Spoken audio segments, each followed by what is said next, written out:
Hello students, मैं हूं study जगत से आपका टीचर पॉलिटिकल साइंस का हैप्पी ग्रोहा। और आज हम प्लस टू क्लास का जो पहला लेसन हम शुरू करने वाले हैं वो है राष्ट्र निर्माण की चुनौतियां। और इसके आगे जो भी हम पढ़ेंगे इसके 10 पॉइंट पूरे लेसन के, जिससे आपको पूरे लेसन को पढ़ने में आसानी होगी और आपको अच्छे से समझ आएगा। ठीक है, तो हम सबसे पहले क्या पढ़ेंगे, राष्ट्र निर्माण की चुनौतियां। मतलब एक देश को, एक राष्ट्र को बनाने में जो चुनौतियां आती हैं, जो बाधाएं आती हैं, उसके बारे में हम इस लेसन में पढ़ेंगे।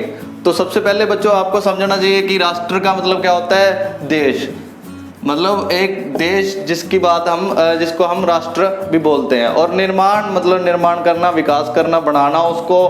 तो निर्माण की चुनौतियां मतलब कुछ ऐसी चुनौतियां आती हैं एक देश को बनाने में। जो शुरुआती देश, जैसे कि भारत को हम एग्जाम्पल भारत को ही ले लें कि भारत को जब से आज़ादी के बाद या आज़ादी से पहले जब से वो शुरू हुआ, तो उसके बाद धीरे धीरे लोगों के द्वारा और सरकारों के आते आते धीरे धीरे इसकी तकनीकी और आर्थिक विकास के रूप में ये भारत उभर के आया अपने सामने। तो उसमें बहुत सारी बाधाएं भी आई हैं, तो हम इस लेसन में उसके बारे में बात करेंगे। और जो हम 10 पॉइंट्स की बात कर रहे हैं, इसका पहला पॉइंट जो है हम उसको इसमें पढ़ेंगे कि राष्ट्र निर्माण एक ऐसी सामाजिक प्रक्रिया मतलब राष्ट्र निर्माण एक ऐसी सामाजिक प्रक्रिया है कि राष्ट्र विकास, जो देश का एक विकास है, वो एक सामाजिक प्रक्रिया है। मतलब समाज के साथ जुड़कर चलने वाली एक प्रक्रिया है। और जिसके द्वारा कुछ समूहों में राष्ट्रीय चेतना प्रकट होती है। जिसके द्वारा क्या होता है कि जो देश के नागरिक होते हैं और जो राजनीतिक समूह होते हैं, उसके इस प्रक्रिया के द्वारा उनमें राष्ट्रीय चेतना का मतलब आप ये समझ सकते हो। राष्ट्रीय चेतना का मतलब देश प्रेम या देशभक्ति, देश प्रेम के रूप में ये लोगों के अंदर फैल जाती है। ठीक है, उसके बाद चलो बच्चों, अब हम सेकंड पॉइंट जो है उसको पढ़ेंगे। इसमें फर्स्ट पॉइंट में क्लियर हो गया कि एक ये राष्ट्र का निर्माण करना एक प्रक्रिया के रूप में सामाजिक प्रक्रिया है। और सेकंड में हम क्या पढ़ेंगे, सेकंड में हम पढ़ेंगे कि राष्ट्र निर्माण के प्रमुख तत्व औद्योगिकीकरण, नगरीकरण, शिक्षा और राजनीतिक भागीदारी है। मतलब प्रमुख तत्व के बारे में हम बात करेंगे। प्रमुख तत्व क्या कि एक देश को बनाने के लिए जो प्रमुख तत्वों की जरूरत पड़ती है वो क्या क्या है। तो इसमें हमें बताया गया है कि राष्ट्र निर्माण के प्रमुख तत्व औद्योगिकीकरण और उसके बाद नगरीकरण, शिक्षा और राजनीतिक भागीदारी। तो ये 4 पॉइंट हम इसमें चार जो चीजें हैं इसके बारे में हम डिस्कस करेंगे कि जो प्रमुख तत्व मतलब जो देश को अच्छा बनाने में, कामयाब करने में, उसका विकासशील बनाने में भागीदारी निभाते हैं। तो इसमें पहला पॉइंट क्या है, औद्योगिकीकरण। औद्योगिकीकरण के बारे में बहुत सारे बच्चों को नहीं पता होगा, तो हम इसके बारे में मैं आपको बता दूं कि औद्योगिकीकरण का मतलब होता है कि जब जो पहले शुरुआत हुई थी, जब भारत देश की शुरुआत के बात करते हैं आप, तो उसमें क्या था कि पहले ना कोई फैक्ट्रीज थी, ना किसी चीज़ का मतलब ऐसा लगा लो कि ना मतलब फैक्ट्रीज, कारखाने, ऐसी कोई चीज़ें नहीं थी जो आज के समय की जैसे उपलब्ध होती हैं। जैसे आज हमें हर चीज़ घर पे उपलब्ध हो रही है, वैसे उस समय नहीं थी। जैसे कि फॉर एग्जाम्पल क्या, औद्योगिकीकरण का मतलब फैलना कैसे शुरू हुआ, कैसे कि जैसे जब फैक्ट्रीज और कारखाने और जो भी कपड़ा मिल होगी जिसके बारे में हम बात करते हैं, तो सबसे पहले क्या है कि फैक्ट्री में क्या, फैक्ट्री मतलब आपके बारे में, फैक्ट्री के बारे में क्या आप बात करेंगे कि जूता फैक्ट्री, कपड़ा फैक्ट्री या किसी भी चीज़ की फैक्ट्री जो वहाँ बड़ी संख्या में बननी शुरू हो गई हो।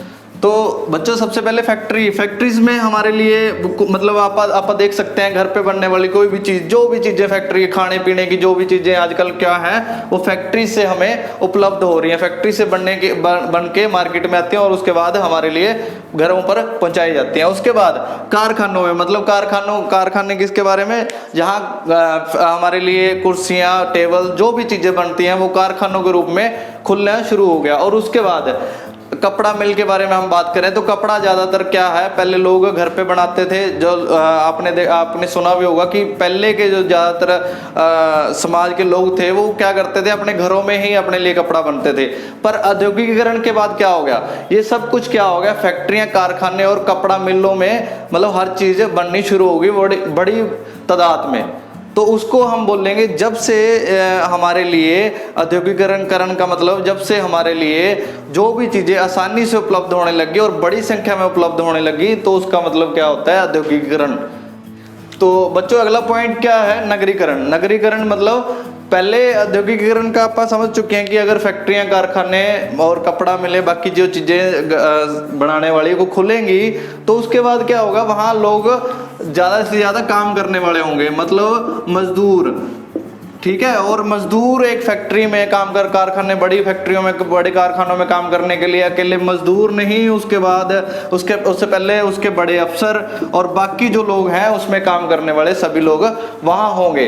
तो उसके बाद उनके अगर वो वहाँ काम कर रहे हैं तो उनके रहने के लिए भी नज़दीक की जगह वो ढूंढेंगे, जिसके लिए क्या होगा, ज़्यादा से ज़्यादा लोग ऐसे इकट्ठे होते रहे। और उसके बाद नगरीकरण का आप ये कह सकते हैं, नगरीकरण ऐसी मतलब धीरे धीरे नगरों के रूप में जो बड़ी संख्या में लोगों के रहने के कारण जो काम करने वाले लोग जो जिन्होंने अपने धीरे धीरे नगर, बड़े बड़े नगर बसा लिए। नगर का मतलब शहर बड़े बड़े बना लिया, जिसे आप आज के समय में बिग सिटीज कहते हैं। मुंबई, दिल्ली या किसी का भी एग्जाम्पल आप ले सकते हो।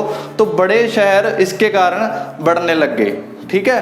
तो उसमें आप इसमें देख सकते हैं कि जो प्रमुख तत्वों को दो को पढ़ के हमें पता चलता है कि औद्योगिकीकरण के बाद जब नगरीकरण हुआ, नगरीकरण में क्या हो गया, लोगों को सब कुछ चाहिए, उसमें लोग गाड़ियां, बाइक, जो भी चीज़ उनको चाहिए। तो ये सब कुछ क्या है, एक राष्ट्र को जब आपको एक चीज़ जो भी आपको चाहिए वो आपके शहर से ही मिल रही है, तो उसके बाद आपका मतलब विकास होने शुरू हो जाएगा। इसके लिए नगरीकरण मतलब उसके बाद शहरों के रूप में उसका विकास होने लग गया, शहर बड़े बड़े बनने लग गए। उसके बाद हम तीसरी बात किस पे जाएंगे कि शिक्षा। अब प्रमुख तत्वों में इसके बाद क्या आता है, शिक्षा। राष्ट्र को आगे बढ़ाने के लिए, किसी भी देश को आगे बढ़ाने के लिए हमारे लिए सबसे इम्पोर्टेंट पॉइंट क्या है, शिक्षा, जो किसी भी देश के लिए सबसे ज़्यादा जरूरी है। क्योंकि एजुकेशन होगी तो वहाँ के लोग क्या होंगे, एजुकेट होके हर एक देश को अच्छा बनाने की कोशिश करेंगे, जिसमें ज़्यादातर लोग डॉक्टर, इंजीनियर, बाकी जो भी इस देश के लिए चाहिए वो उसमें भागीदारी निभाएंगे। तो उसके बाद शिक्षा हमारे लिए एक इसमें सबसे बड़ा पॉइंट हम देख सकते हैं। उसके बाद चौथा पॉइंट क्या देखेंगे हम, राजनीतिक भागीदारी। अब देखो, राष्ट्र निर्माण में सबसे पहला देश को निर्माण करने के लिए औद्योगिकीकरण हो गया, नगरीकरण हो गया, ज़्यादा से ज़्यादा शहर बसने लग गए। और उसके बाद एजुकेशन, जिसके लिए जो हमारे लिए सबसे ज़्यादा मस्ट है, जो हमारे लिए आगे बढ़ने में हमें मदद करती है। उसके बाद जो आखिरी पॉइंट हम पढ़ेंगे, राजनीतिक भागीदारी। अब सबसे महत्वपूर्ण पॉइंट हम इसको भी पढ़ सकते हैं कि राजनीतिक भागीदारी क्या करेगी बेटा। अगर राजनीतिक भागीदारी किसी भी देश को आगे बढ़ाना है तो वहाँ की राजनीति में भागीदारी लेना वहाँ के लोगों के लिए सबसे ज़्यादा इम्पोर्टेंट है। तो अगर राजनीतिक भागीदारी होगी तो हमारा देश इंटरनेशनल, अंतर्राष्ट्रीय स्तर पर जाएगा और वहाँ की राजनीति के बारे में समझ के अपने देश में उस चीज़ों को अप्लाई करेगा। तो राजनीतिक भागीदारी एक देश की सबसे बड़ी भागीदारी है। अगर देश को, राष्ट्र का निर्माण हमें अच्छे से करना है, किसी देश को अच्छा विकासशील बनाना है।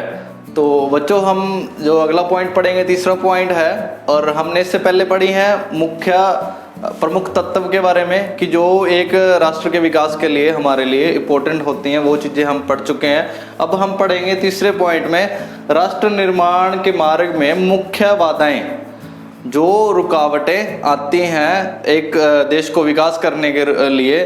तो हम उसमें क्या क्या बाधाएं हैं वो इसमें पढ़ेंगे। पहली बाधा सांप्रदायिकता है, सांप्रदायिकता। दूसरा जातिवाद के बाद भाषावाद, और उसके बाद क्षेत्रवाद और गरीबी और अनपढ़ता। तो ये मुख्य जो बाधाएं हैं, रुकावटें हैं, उनके बारे में हम डिस्कस करेंगे। तो ये एक देश को विकास करने के लिए मतलब सबसे बड़ी मुश्किलों के रूप में सामने आती हैं। तो पहला पॉइंट हम इसमें पढ़ेंगे सांप्रदायिकता। सांप्रदायिकता का मतलब ये है कि हमें पता है कि हमारे देश में जो अलग अलग धर्म प्रचारित हैं और बहुत सारे धर्मों का अलग अलग अपना प्रचार चलता रहता है। उसके बीच में हर एक धार्मिक बंदा, हर एक धार्मिकता का मतलब जो धर्म का प्रचारक, वो अपने धर्म को श्रेष्ठ बताता है। तो ये भी हमारे लिए सबसे बड़ी बाधा के रूप में सामने आती है, क्योंकि किसी भी एक धर्म को हम श्रेष्ठ नहीं बना सकते, क्योंकि भारत का संविधान कहता है कि भारत एक धर्मनिरपेक्ष देश है।